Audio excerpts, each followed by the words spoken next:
अध्याय 6 फ़ायदा 4 नेटवर्क का क्या फ़ायदा है। 1974 में जब मैं हवाई में जेरोक्स कॉरपोरेशन में काम करता था, मुझे एक प्रोडक्ट बेचने में मुश्किल आ रही थी जिसका नाम जेरोक्स टेलीकॉपियर था। मुझे टेलीकॉपियर बेचने में मुश्किल इसलिए आ रही थी क्योंकि यह एक नया आविष्कार था। न सिर्फ यह तुलनात्मक रूप से एक नया प्रोडक्ट था, बल्कि आमतौर पर पूछा जाने वाला पहला सवाल यह होता था, अच्छा यह और किस किस के पास है। दूसरे शब्दों में, टेलीकॉपियर का तब तक कोई मूल्य नहीं था जब तक टेलीकॉपियर दूसरे लोगों के पास ना हो, यानी दूसरे टेलीकॉपियर्स का नेटवर्क। आज ज़्यादातर लोगों ने टेलीकॉपियर का नाम नहीं सुना होगा, परंतु अधिकांश लोगों ने फैक्स मशीन का नाम जरूर सुना होगा। जब ज़्यादा लोगों ने इस नई फैक्स मशीनों का इस्तेमाल करना शुरू कर दिया तो टेलीकॉपियर का नाम लाभ बढ़ गया और इन्हें बेचना काफ़ी आसान हो गया। मैंने इन नई मशीनों को बेचने में 4 सालों तक संघर्ष किया और यह समझाने में बहुत समय लगाया कि यह क्या था और कोई कंपनी इसका प्रयोग किस तरह कर सकती थी। आज यह मशीन हर बिजनेस और बहुत से घरों में है। आज घंटों तक टेलीकॉपियर के लाभ समझाने या समझने की कोशिश करने के बजाय लोग सिर्फ अपनी पसंद का मॉडल चुनते हैं। बहुत कम स्पष्टीकरण की आवश्यकता होती है, सिर्फ इतना बताना पड़ता है कि मशीन का प्रयोग किस तरह किया जाता है।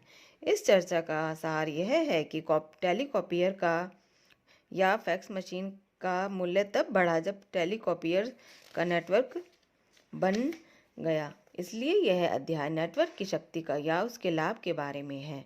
मैडफॉक का नियम। रॉबर्ट मैडफॉक उन लोगों में से एक है जिन्हें ईथरनेट की रचना का श्रेय दिया जाता है। उन्होंने हाल ही में प्रौद्योगिकी कंपनी 3 कॉमक्रॉप की स्थापना की है। उन्हें मैडफॉक के नियम को परिभाषित करने का श्रेय भी दिया जाता है, जो इस तरह है, किसी नेटवर्क का आर्थिक मूल्य इक्वल टू प्रयोग करने की संख्या। सामान्य शब्दों में मैडफॉक के नियम को हम इस तरह स्पष्ट कर सकते हैं, अगर दुनिया में केवल एक ही टेलीफोन हो तो इस अकेले फ़ोन का दरअसल कोई आर्थिक मूल्य नहीं होगा। जिस क्षण जो 2 टेलीफोन होंगे, मैडफॉक के नियम के अनुसार टेलीफोन नेटवर्क के आर्थिक मूल्य का वर्ग हो जाएगा। अब नेटवर्क का आर्थिक मूल्य 0 से 4 हो जाएगा। तीसरा फ़ोन आ जाने पर नेटवर्क का आर्थिक मूल्य बढ़कर 9 हो जाएगा। दूसरे शब्दों में, किसी नेटवर्क का आर्थिक मूल्य अंकगणित के हिसाब से नहीं बल्कि घातांकों में बढ़ता है। जॉन वेन टाइप का बिजनेसमैन। मेरे पिताजी की पीढ़ी में जॉन वेन सफलता का रोल मॉडल था। जॉन वेन उस कठोर व्यक्ति का प्रतिनिधित्व करता था जिसे काम करने के लिए किसी के सहयोग की आवश्यकता नहीं थी।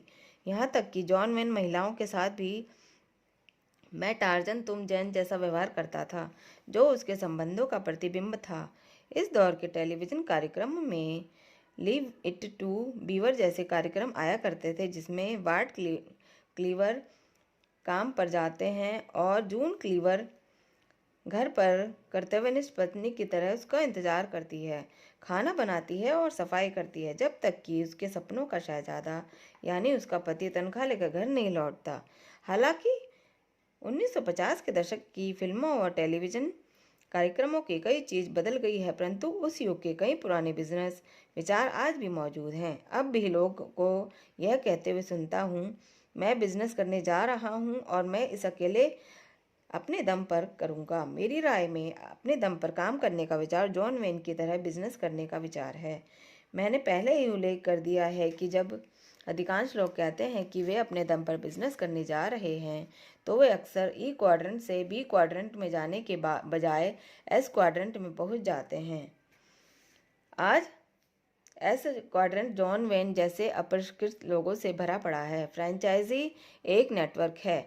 1950 के दशक में एक नए किस्म का बिजनेस मॉडल उभरने लगा जिसे फ्रेंचाइजी के नाम से जाना जाता है। फ्रेंचाइजिंग की दुनिया में अधिक प्रसिद्ध नामों से मैकडोनल्ड, वेंडी इत्यादि हैं। आज फ्रेंचाइजी लोकप्रिय है, परंतु 1950 में कई पुरानी विचारधारा के बिजनेसमैन, जो जॉन वेन टाइप के बिजनेसमैन थे, फ्रेंचाइजी की आलोचना करते थे। कुछ तो उन्हें गैर कानूनी भी कहते थे। आज मैं दुनिया में जहां भी जाता हूं, मैकडोनल्ड जैसे प्रसिद्ध फ्रेंचाइजी मुझे बीजिंग, दक्षिण अफ्रीका और भी बहुत से सुदूर स्थानों पर दिख जाते हैं। आज दुनिया ने फ्रेंचाइजी को गले लगा लिया है। सीधे सीधे कहा जाए जो तो फ्रेंचाइजी एक तरह का बिजनेस नेटवर्क है। यह एक नेटवर्क जिसमें बहुत से मालिक होते हैं, परंतु वे इकट्ठे काम करते हैं। आज हम सभी जानते हैं कि मैकडॉनल्ड्स के फ्रेंचाइजी के मालिक के पास उस परिष्कृत व्यक्ति की तुलना में अधिक शक्ति होती है जो अपना खुद का हैमबर्गर स्टैंड शुरू करता है। अगर मैकडॉनल्ड्स उस अपरिष्कृत व्यक्ति के स्वतंत्र हैमबर्गर स्टैंड के आसपास हो तो इस बात की संभावना है कि अपरिष्कृत आदमी का बिजनेस जल्दी ही चौपट हो जाएगा, भले ही जॉन वेन बेहतर हैमबर्गर बना सकता हो।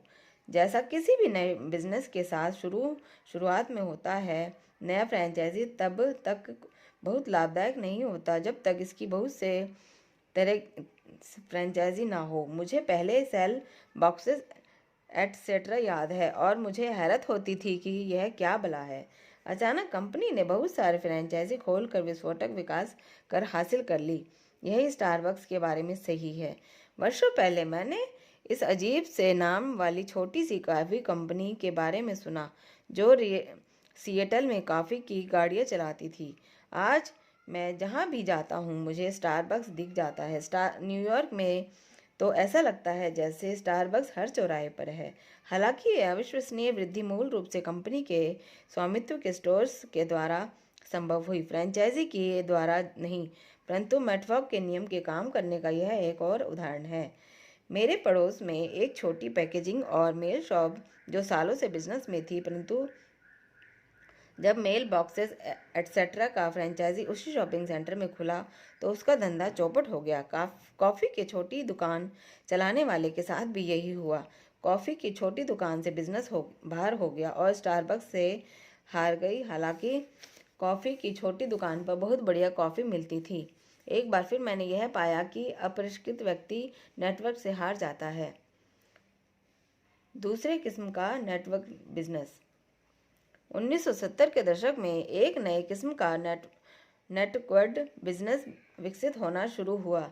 यही वही बिजनेस है जिसके बारे में यह पुस्तक, वह नेटवर्क बिजनेस जिसे आज नेटवर्किंग मार्केट के नाम से जाना जाता है।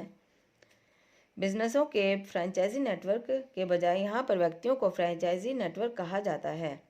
दूसरे शब्दों में एक व्यक्तिगत फ्रेंचाइजी इस नए किस्म के नेटवर्क बिजनेस की तब काफ़ी आलोचना हुई जब यह लोकप्रिय हो रहा था और लाखों करोड़ों लोग इस बिजनेस में दाखिल हो रहे थे। इस बिजनेस की आज भी आलोचना हो रही है, परंतु इस आलोचना के बावजूद नेटवर्क मार्केटिंग उद्योग फ्रेंचाइजी और पारस्परिक बड़े उद्योग की तुलना में ज़्यादा तेजी से बढ़ रहा है। अधिकांश लोग नेटवर्क मार्केटिंग के तीव्र विकास को इसलिए नहीं देख पाते क्योंकि नेटवर्क मार्केटिंग ज़्यादातर लोगों में एक अदृश्य बिजनेस है। मैकडॉनल्ड्स या स्टारबक्स के विज्ञापन चिल्ला चिल्ला कर अपना नाम बताते हैं, जबकि ज़्यादातर नेटवर्क मार्केटिंग फ्रेंचाइजी घर या छोटे ऑफिस से अपना काम करते हैं। इससे भी बड़ी बात यह है कि कई सफल नेटवर्क मार्केटिंग फ्रेंचाइजी अधिकांश फ्रेंचाइजों से बहुत ज़्यादा पैसे कमाते हैं। अब बड़ा बिजनेस नेटवर्क मार्केटिंग बिजनेस में है। इस पुस्तक की शुरुआत में मैंने कुछ प्रोडक्ट्स या सेवाओं की सूची बताई थी जो नेटवर्क मार्केटिंग के वितरण तंत्र द्वारा प्रदान किए जाते हैं। इस सूची में कानूनी सेवाएं, टैक्स सेवाएं, टेलीफोन सेवाएं, सौंदर्य प्रसाधन, विटामिन, कपड़े और यहाँ तक कि रियल एस्टेट भी शामिल है। जब से मैंने अपने दिमाग के बंद दरवाजों को खोला तब से मुझे city bank, AOL, time Warner और वर्कशॉप हर्थअवे जैसे कई बड़े कॉरपोरेशंसों के बारे में मालूम चला जिनके नेटवर्क मार्केटिंग बिजनेस चल रहे हैं। एक बार मैंने अपना दिमाग खोला तो मैंने यह महसूस किया कि नेटवर्क मार्केटिंग की आलोचना उन लोगों के मुंह से सुन रहा था जो लोग इस बिजनेस में ही नहीं थे। मैं इस बिजनेस को देख नहीं सकता था क्योंकि यह दरअसल एक व्यवहारिक बिजनेस है, जिसका मतलब है कि यह दृश्य है। मैं इस उद्योग के विकास को नहीं देख सकता था। मैं पुरानी शैली के बिजनेसमैनों या जॉन वेन टाइप के बिजनेसमैनों की शिकायतें ही सुन सकता था। यह उद्योग मेटफॉक के नियम में निहित शक्ति की वजह से लगातार बढ़ता जा रहा है। मेटफॉक के नियम की शक्ति का दोहन करें। नेटवर्क मार्केटिंग के साथ बढ़िया बात यह है कि इसमें मेटफॉक के नियम की शक्ति को आम लोगों यानी आपके और मेरे जैसे लोगों के लिए उपलब्ध करा दिया है, परंतु आपको इस नियम का पालन करना होगा। अगर आप नियम के सिद्धांत का अनुसरण करेंगे तो नेटवर्क मार्केटिंग कंपनी में शामिल होने से ही एक अच्छी शुरुआत हो जाएगी, परंतु सिर्फ शामिल होने से ही आप इस शक्ति का दोहन करने में समर्थ नहीं हो जाएंगे। यह वैसी की बात है कि आप एक टेलीफोन खरीद ले, परंतु पूरी दुनिया में सिर्फ आपके ही पास टेलीफोन हो। शक्ति के दोहन के लिए आपको अपने डुप्लीकेट यानी अपनी ही तरह के किसी व्यक्ति को खोजना होगा। जिस पल आप 1 से 2 हो जाते हैं, आपका आर्थिक मूल्य घात के हिसाब से बढ़ जाता है। जब आपके नेटवर्क का मूल्य 0 से बढ़कर 4 हो चुका है, जिस पल आप 3 हो जाते हैं, तो आपके नेटवर्क का आर्थिक मूल्य 4 से बढ़कर 9 हो जाता है। अगर आपके द्वारा लाए गए दो और लोगों को नेटवर्क में शामिल कर लेते हैं, तो आपके नेटवर्क का आर्थिक मूल्य ऐसे रॉकेट की तरह दिखने लगेगा जो चांद की तरफ उड़ने वाला हो। अंकगणित के माध्यम से कड़ी मेहनत करने के बजाय आपका आर्थिक मूल्य घातांकों में बढ़ता है। यही नेटवर्क बिजनेस की शक्ति और लाभ है। इस बात की काफ़ी संभावना है कि समय के साथ एक सफल नेटवर्क डॉक्टरों, वकीलों, अकाउंटेंटों जैसे प्रोफेशनल लोगों और अन्य परिचित लोगों की तुलना में ज़्यादा पैसे कमा सके। इस अंतर और शक्ति को मैडफॉक के नियम द्वारा समझाया गया है, जो नेटवर्क मार्केटिंग बिजनेस का एक बहुत बड़ा महत्वपूर्ण लाभ है। पूर्व के अध्याय में मैंने नए दोस्तों के लाभ के बारे में चर्चा की थी। आप थोड़े समय का निवेश करें और उन्हें पहले कैश फ्लो क्वाड्रेंट के बारे में समझाएं और उनसे पूछें कि वे किस क्वाड्रेंट में अपने समय का निवेश करना चाहेंगे। इसके बाद अगर आप उन्हें मैडफॉक के नियम की शक्ति समझाएं, तो मेरा विश्वास है कि सामने वाला व्यक्ति आपके द्वारा प्रस्तुत बिजनेस अवसर के बारे में ज़्यादा सकारात्मक होगा। आप इस तथ्य को स्पष्ट कर सकते हैं कि नेटवर्क मार्केटिंग आज दुनिया में सबसे तेजी से बढ़ रहा बिजनेस मॉडल है। हालांकि वे इसे इसलिए नहीं देख सकते क्योंकि यह व्यवहारिक या अदृश्य है। नेटवर्क मार्केटिंग बिजनेस बनाना बस पुराने और नए दोस्तों की तलाश करना है जो उसी दिशा में जाना चाहते हैं जिस दिशा में आप जाना चाहते हैं। इसे इस तरह देखें जैसे आप गणित का कोई सवाल हल कर रहे हों। हम मान लेते हैं कि आप 10 नए दोस्तों को इस बिजनेस में लाते हैं। आपके नेटवर्क का मूल्य अब 10 नहीं बल्कि 100 हो गया है। अगर उन 10 लोगों में से हर व्यक्ति 10 लोगों की इस बिजनेस में लाता है, तो आपके बिजनेस का मूल्य आसमान छू लेता है। जैसा मैंने इस पुस्तक की शुरुआत में कहा था, जब मैं पहली बार 1970 के दशक में बिजनेस अफसर की मीटिंग में गया था, तो मैंने नेटवर्क मार्केटिंग की तरफ से अपने दिमाग का दरवाज़ा बंद कर लिया था। मैंने अपने दिमाग का दरवाज़ा बंद कर लिया था। मेरी आंखें देख नहीं सकती थी, इसलिए मैंने उस बिजनेस अफसर की शक्ति को महसूस नहीं किया जो मेरे सामने खड़ा था। आज मैंने रोशनी देख ली है। अगर मुझे एक बार फिर से शुरू करने का मौका मिले, तो मुझे पुरानी शैली का बिजनेस बनाने के बजाय मैं नेटवर्क मार्केटिंग बिजनेस बनाना शुरू करूंगा। कम लागत का एक बेहतर विचार। नेटवर्क मार्केटिंग बिजनेस बनाने के बजाय पुरानी शैली के बिजनेस बनाने में मैंने लाखों डॉलर खर्च किए और कई बार लाखों डॉलर गंवाए। हालांकि मुझे अपनी यात्रा पर अफसोस नहीं है, क्योंकि मैंने 0 से पुरानी दुनिया का बिजनेस बनाना सीखा। परंतु मैं आपसे विश्वास पूर्वक कह सकता हूँ कि अधिकांश लोगों के लिए नेटवर्क मार्केटिंग बिजनेस बनाना ज़्यादा समझदारी का काम होगा, खास तौर पर यदि आपके पास पुरानी शैली का बिजनेस बनाने के लिए या किसी प्रसिद्ध फ्रेंचाइजी खरीदने के लिए लाखों डॉलर ना हो। सीधे कहा जाए तो नेटवर्क मार्केटिंग बिजनेस जिसमें प्रवेश करने की लागत कम है और जिसके प्रशिक्षण कार्यक्रम अद्भुत है, एक बेहतरीन विचार है। यह एक ऐसा विचार है जिसका समय आ चुका है। नेटवर्क मार्केटिंग बिजनेस का विस्फोट पूरी दुनिया में हो रहा है। आपको सिर्फ इतना करना है कि आप अपने दिमाग का दरवाज़ा खोल दें और इसके बाद आप इसे देख पाएंगे। आप इसे अपनी आंखों से नहीं देख सकते क्योंकि देखने के लिए बहुत कम हैं। सुनहरे मेहराब या हरी जलपरियों आपको अपने बिजनेस की तरफ नहीं बुला रही हैं। नेटवर्क मार्केटिंग बिजनेस का दुनिया भर में विस्फोट हो चुका है और थोड़े लोग ही इसे देख सकते हैं। नेटवर्किंग का भविष्य। हालांकि बिजनेस बहुत ज़्यादा फैल गया है, परंतु आज नेटवर्क मार्केटिंग बिजनेस में प्रवेश करने का सही समय आ गया है। मैं ऐसा क्यों कह रहा हूँ? मैं ऐसा इसलिए कह रहा हूँ क्योंकि दुनिया अब इस विचार को मानने लगी है कि औद्योगिक युग समाप्त हो चुका है और अब हम आधिकारिक रूप से सूचना के युग में प्रवेश कर रहे हैं। जनरल इलेक्ट्रिक और फोर्ड मोटर कंपनी जैसे बड़े बिजनेस औद्योगिक युग के बिजनेस हैं। मैकडॉनल्ड जैसे फ्रेंचाइजी संक्रमण काल के बिजनेस हैं जो औद्योगिक युग और सूचना युग के संक्रमण काल में उभरे। नेटवर्क मार्केटिंग बिजनेस में वास्तव में सूचना युग की फ्रेंचाइजी है, इसलिए सिर्फ क्योंकि अधिकांश नेटवर्क मार्केटिंग बिजनेस भूमि, फैक्ट्रियों और कर्मचारियों के बजाय सिर्फ सूचना या जानकारी के आधार पर चलते हैं। जब मैं बच्चा था तो मेरे माता पिता हमेशा कहते थे, स्कूल जाओ, अच्छे नंबर लाओ, ताकि तुम्हें अच्छी तनख्वाह वाली नौकरी मिल सके जिसमें तुम्हें सारी सुख सुविधाएं मिले। यह औद्योगिक युग का सोच था। मेरे माता पिता सचमुच नौकरी की सुरक्षा, कंपनी पेंशन, मेडिकल केयर और सरकारी सामाजिक सुरक्षा इत्यादि में विश्वास करते थे।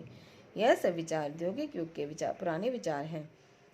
आज हम में से अधिकांश जानते हैं कि नौकरी की सुरक्षा एक मजाक है और एक ही कंपनी की जिंदगी भर नौकरी करना ज़्यादातर लोगों के लिए संभव नहीं है। फिर आप 401 के रिटायरमेंट प्लान जोड़ देते हैं जो जोखिम भरे स्टॉक और म्यूचुअल फंड से भरे हैं, जो रिटायरमेंट की सुरक्षा भी एक मजाक बन जाती है। आज लोगों को नए विचारों और नए सिस्टम की ज़रूरत है जिनके द्वारा वे उस आर्थिक सुरक्षा को पा सकें जो कभी हमारे माता पिता के पास थी। एक जवाब है कि नेटवर्क मार्केटिंग। जितने ज़्यादा लोग जागेंगे और बहुत से लोग 11 सितंबर के आतंकवादी हमले के बाद, स्टॉक मार्केट में हुई मंदी के बाद जाग रहे हैं, उतने ही ज़्यादातर लोगों को यह महसूस होगा कि नेटवर्क मार्केटिंग उस दुनिया के लिए एक नया जवाब है जिसमें सुरक्षा दिनों दिन कम होती जा रही है। नेटवर्क मार्केटिंग दुनिया भर में करोड़ों लोगों को अपने जीवन और आर्थिक भविष्य पर नियंत्रण करने का अवसर देती है। इसलिए नेटवर्क मार्केटिंग उद्योग का विकास जारी रहेगा, चाहे पुराने विश्व के चिंतक इसके विकास को देखने में असफल हो जाएं। संक्षेप में, वर्षों पहले जब मैं एक युवा सेल्समैन के रूप में पहले टेलीकॉपियर बेचने की कोशिश कर रहा था, जिन्हें आज फैक्स मशीनों के रूप में जाना जाता है, तो मुझे उन मशीनों को बेचने में बहुत मुश्किल आई और इसका कारण सिर्फ यह था कि बहुत कम लोगों के पास यह मशीन थी। जब संख्या बढ़ी तो बेचना आसान होता चला गया। जितनी ज़्यादा फैक्स मशीनें हुई, मशीन उतनी ही ज़्यादा लाभदायक बन गई। यह मैडफॉक के नियम की शक्ति है।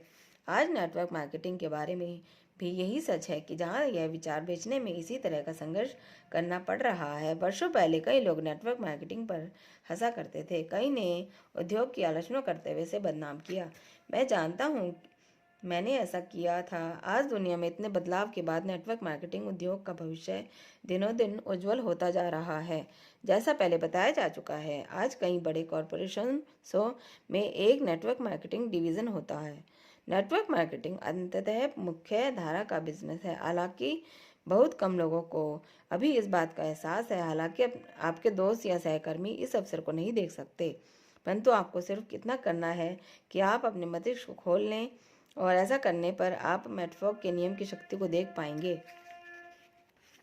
आप नेटवर्क की शक्ति को देख पाएंगे, वह शक्ति जो आपके ठीक सामने है। आपको सिर्फ इतना कहना है, मैं अपने लिए नेटवर्क की शक्ति का प्रयोग करना चाहता हूँ। अगला फायदा।